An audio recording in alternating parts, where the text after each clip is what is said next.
আমরা আবাসিক ছাত্র, প্রায় মাস দুয়েক পর পর মা বাবাকে দেখতে পাই। যখন মায়ের কণ্ঠে শুনি, বাবা তুমি কেমন আছো, আমাদের গলা আটকে আসে। এই পর্যায়ে আমাদের সম্মুখে বাংলা বক্তৃতা নিয়ে আসবেন অত্র প্রতিষ্ঠানের শিক্ষার্থী হাফেজ মোহাম্মদ রাহি হাসনাইনি। আমি তাকে সুচারুরূপে গঠনমূলক বক্তৃতা প্রদানের জন্য মঞ্চে আহ্বান জানাচ্ছি। আসসালামু আলাইকুম ওয়া রাহমাতুল্লাহি ওয়া বারাকাতুহু।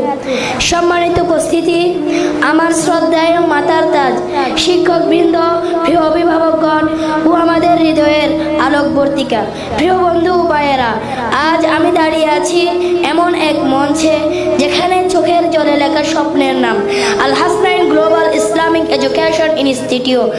আজ আমাদের এই প্রতিষ্ঠানের 1 বছর পূর্ণতা, 1 বছর যেখানে কোরআনের প্রতিটি আয়াত আমাদের বুকের ভিতরে জমেছে, আর প্রতিটি আয়াতের সঙ্গে জড়ানো আমাদের মায়ের চাহনি, বাবার দীর্ঘশ্বাস। আমরা আবাসিক ছাত্র, প্রায় মাস দুয়েক পর পর মা বাবাকে দেখতে পাই। যখন মায়ের কণ্ঠে শুনি, বাবা তুমি কেমন আছো, আমাদের গলা আটকে আসে। কিন্তু আম্মুকে বলি, আমি খুব ভালো আছি মা, আজ 1 পৃষ্ঠা মুখস্থ করেছি। আমাদের কষ্ট, আমাদের ঘুমহীন রাত, বাবা মায়ের আদরবিহীন দিন রাত, সব যেন একটাই উদ্দেশ্য, নিবেদিতা মা বাবার মাথায় জান্নাতের নূরের মুকুট পরাতে চাই। শুধু একটাই উদ্দেশ্য, মা বাবার মুখে হাসি ফোটানো, জান্নাতের নূরের মুকুট পরানো।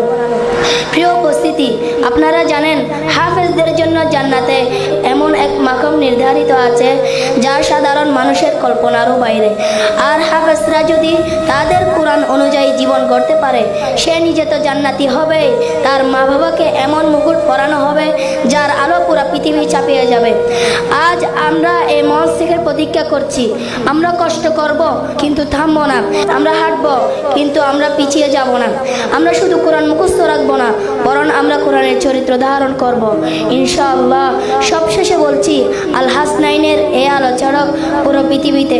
আমাদের হৃদয়ের গভীরে সবসময় যিনি বসবাস করেন, তিনি আমাদের প্রিয় উস্তাদে মুহতারাম হাফেজ মৌলানা ইয়াসিন আরফাত রায়হান সাহেব হুজুর, যিনি আমাদের নিয়ে স্বপ্ন দেখেন, আমাদের জন্য কাঁদেন, আমাদের প্রতিটি বলে যার হৃদয় কেঁপে ওঠে।